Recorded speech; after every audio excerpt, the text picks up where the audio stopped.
Hi there, so it's again another Thursday, which means another tech video. This week I kind of want to take a more serious approach to this video as I want to discuss something that is kind of a bit more serious than something like anonymity. So, in last week's video I mentioned GamerGate. I used it as an example of something that people hide behind to do terrible things. And this week, I kind of just want to talk about what GamerGate is. So just jumping straight into it, really. No song, just more serious video, like I said. What started GamerGate? Well, back at the very beginning of this whole issue, there was a game journalist at Kotaku named Nathan Grayson who gave positive coverage of a game by Zoe Quinn. I think it's called Depression Quest. In fact, I'm like 90% sure it's called Depression Quest. Initially, everyone thought that he gave a positive review for the game. After a while, it turned out that he didn't actually review the game, he just gave positive coverage of it. So, a bunch of people rushed to confront the website about it and say, hey, we don't kind of want this in our journalists. We want our journalists to be held to a higher standard, and we want to know if there's any withstanding relationships. As a result, Kotaku then decided to, they wrote a piece, the head editor wrote a piece and it said, hey, this was brought to our attention, there was no review, as we can show you, but there was a relationship, and that's where I came in. I remember reading the article that Kotaku posted that said, hey, we're looking into this, it's not his fault, he didn't do anything wrong, and I remember reading that. After that, a bunch of people who were involved in GamerGate kept digging and kept looking into things, and they found out that it's not just this one occurrence. It is occurring in multiple websites, and it's occurring across multiple journalists where they're involved financially or they're linked to games or projects that they're reviewing.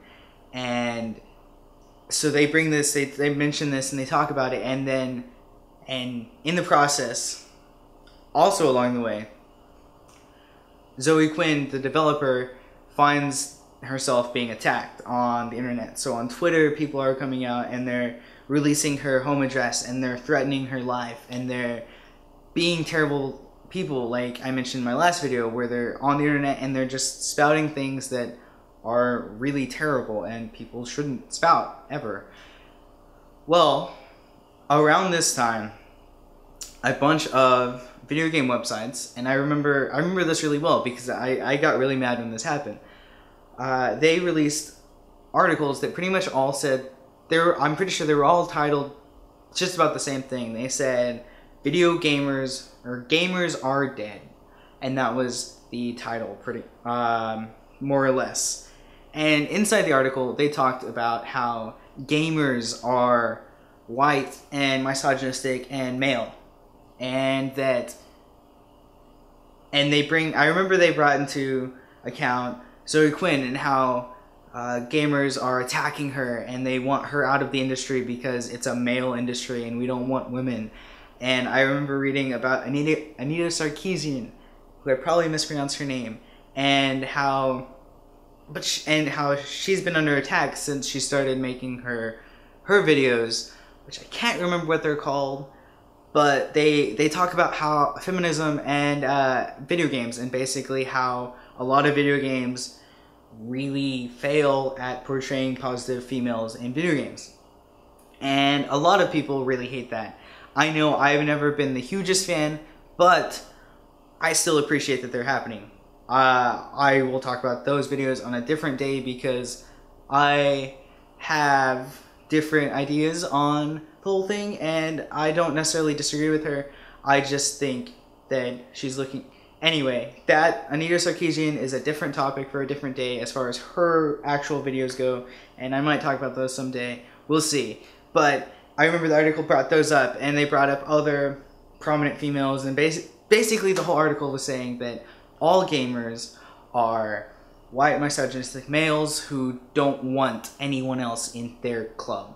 And I remember being mad about that because I call myself a gamer. I like to call myself a gamer. I don't need to be called a gamer. I don't know, it's something, I grew up being a gamer, and whether or not a gamer is actually a title that I continue calling myself for the rest of my life, I don't know, but generalizations are bad. I hate them. I really don't like generalizations. I don't like when someone says, all feminists are man-haters. No, I don't like when people say all Christians are like Westboro Baptist Church. No, it just doesn't sit right with me, because that's not right. You can't do that. And that is probably one of the only things in life that makes me mad at people, is when they make generalizations like that. And so that article really bothered me. Around this time is when #GamerGate actually started. Adam Baldwin read one of the articles saying gamers are dead, and he went on Twitter and lovingly named it #GamerGate. And that took off. After all this comes out, GamerGate at this point is getting national coverage. It's getting on big news stations, and people are covering what is GamerGate and why is GamerGate, and they're talking about it. And the key thing, though, is that in the media and most news sites and most news stations, if you were to see GamerGate first there, you're going to get GamerGate is about a bunch of white misogynistic males who want a male-dominated video game industry and are harassing and attacking anyone who disagrees with that. And that's the story that you're going to get. And that's the story that, for a while, that was the story that I was getting. And I was on the verge of saying, hey, GamerGate is the worst thing in the world, and I want nothing to do with it, and I'm just going to distance myself from it. And around that time is when I started kind of looking at more of celebrities' points of view. Because I know they're people, but I value some of them's opinions. And I like to think that some of them have good enough character that I can listen to what they have to say.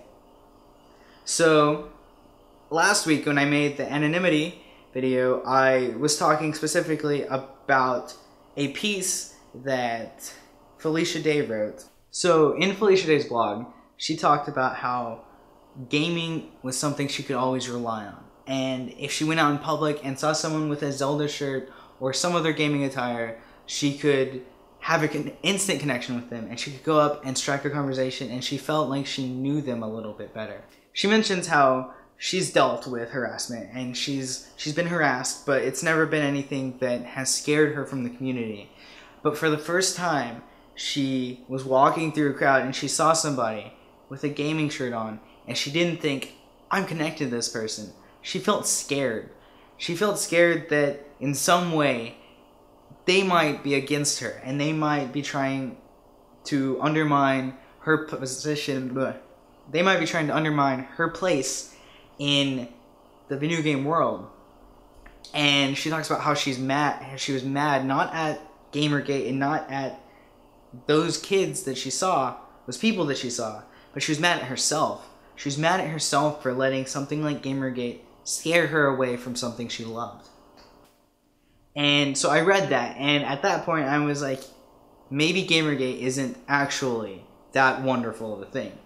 And then I got home after making the video, and I talked to a friend who is very much involved in GamerGate, and he's probably one of the greatest guys I've ever met. And so I highly trust his opinion too, and he was telling me about how that's not GamerGate. And he actually brought something to my attention, aside from giving me most of the details about where it came from and how it progressed, and just a basic rundown of the whole thing that you don't see when you look at the media or news sources. And he pointed out something that I wasn't aware of. He pointed out the hashtag #NotYourShield on Twitter, which a bunch of people adopted, and they basically said, hey, I'm a minority and I'm a gamer, and don't use me as a shield to hide behind. Basically calling out news sites and journalists and saying, hey, I'm not white, I'm not misogynistic, I'm not male, and hey, I am a gamer. So don't say that you're denouncing gamers, because you're not, because I'm not your shield. And I think that's really wonderful. hashtag, and I looked through a little bit, and my friend was telling me about how diverse the people using the hashtag are. It's actually a really diverse population, and that's wonderful, because that's exactly what you need. You need a diverse population to counteract these claims, but the problem is that there's no forerunner. There's nobody to get up and really talk to the news stations and say, hey, here's what GamerGate is. Pretty much the only people you see are the people who get up and say, okay, so Anita Sarkessian had to cancel a talk because somebody claiming to be a member of GamerGate said that they were going to kill a bunch of feminazis. I think that's his exact words. I think that's the most stupid thing and terrible thing that anyone should ever do, but I'm pretty sure that's exactly what he said. And so that's the type of story that runs on major news stations. GamerGate threatens to shoot up school if Anita Sarkessian talks. And that's the kind of coverage they're getting. And so that's why GamerGate is probably not going to resonate with a bunch of people. But if you take a step back and say, hey, what don't we like? We don't like generalizations here. We don't like when people say all feminists are man-haters. We don't like when we say all Christians are Westboro Baptist Church. So why do we like when we say all hashtag GamerGaters are the type of people who would threaten Anita Sarkessian and threaten schools for having her? That's where I come into issue with this whole thing. Unless you're okay with making complete generalizations like that, you shouldn't be okay with that, because you should understand that in any cause, in any group, there's going to be a radical minority that does terrible things in the name, and you're left there sitting, no, that's not what this is about. You're missing the point. And it's easy to do that when you're on the inside. It's easy to say, hey, that's not the point. But if you're an outsider, it's really hard to distinguish between actual GamerGaters and radical GamerGaters who are using it as a way to attack people and get away with it. And so, hopefully, this video is enough to give you a kind of non-biased viewpoint. I probably did put some bias in here, I'm not gonna lie. I have friends who who are involved in hashtag GamerGate, and I know several people, well, I don't personally know, but I know of several people who have been attacked by hashtag GamerGate. And my big thing here is I initially was very against GamerGate because of what I'd heard. But at the same time, I was for ethics in game journalism. That was something that made sense, and why wouldn't I back that? So, after sitting down and thinking about it, I realized that I'm not for the attacks. In fact, I think if you talk to most hashtag GamerGaters, they're not for the attacks on people. They're not for doxing people, and they're not for any of that. What they're for is for the ethics in game journalism. Therefore, talking to news sites and saying, hey, you are attacking us and you're saying gamers are terrible people, well, your entire fan base is gamers, so maybe Intel doesn't want to sponsor your website anymore, and unless you kind of fix your ethics or fix your guidelines for your journalists, and you kind of hold them to higher standards that we hold them to. And so that's what they do, and they've done that. Several big companies removed ads from some of these game sites. I think some of them might have put the ads back. That was the course of action that I think the majority of hashtag GamerGate is taking, is trying to force sites to hold their journalists to higher standards. And why wouldn't they? I wish all news stations and all journalists were held to proper ethical journalistic standards. Like, that's wonderful, and I think everyone should be if they're going to go into that field. So, with all of that being said, I hope you now have a better understanding of what GamerGate is and where you stand on whether or not GamerGate is good. Personally, I am all for the ethics in game journalism, and I would do anything possible to support it, such as making this video and shedding some light on things that may or may not have been properly reported on. I don't like that people are being attacked, and I don't like that people like Felicia Day are feeling ostracized and like outsiders, and like they can't connect with their fan base and gamers like they used to be able to. And that upsets me, because that shouldn't happen.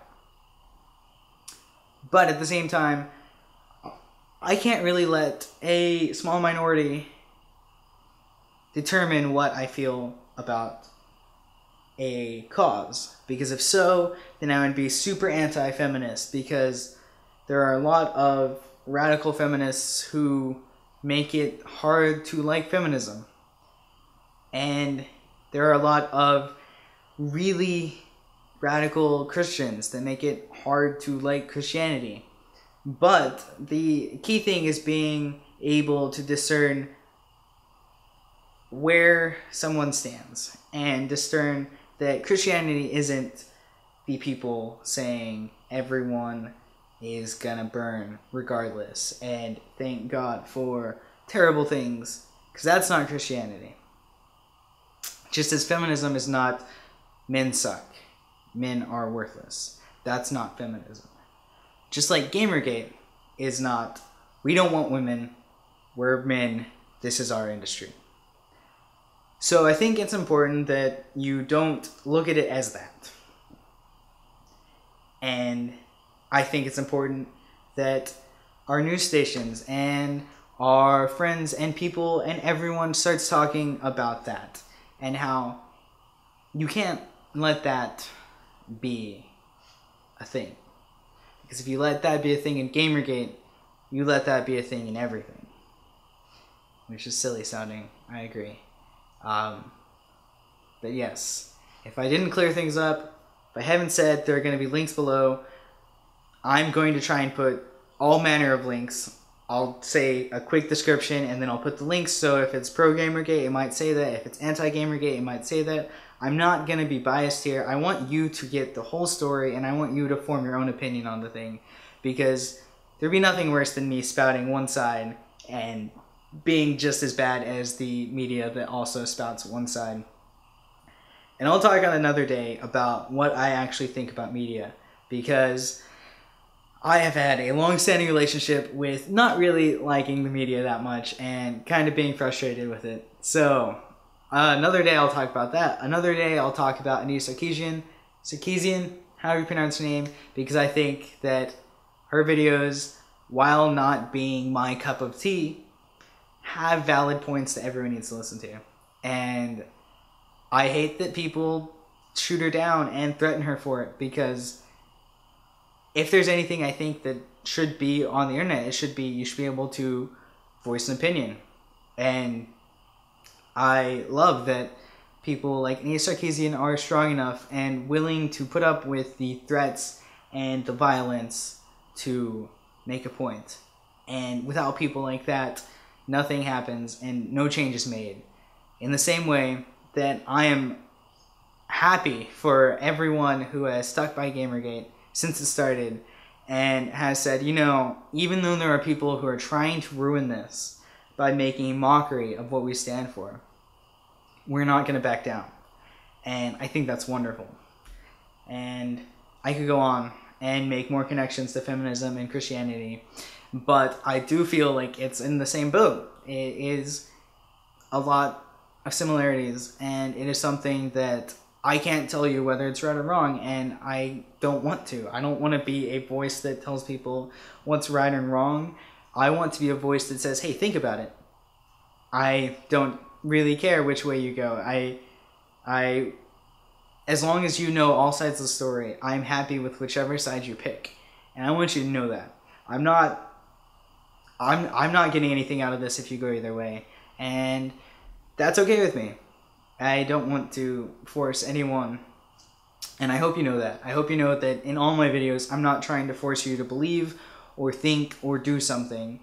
I want you to be critical. I want you to think for yourself. And so here's all the stuff for GamerGate. Here's the whole video for GamerGate. And think about it and form your own opinion and be a better person because of it. I love you all. Don't forget to smile. I'll see you next time. And it won't be a long video as this. It'll probably be a bit happier because it'll be Monday. So, thanks.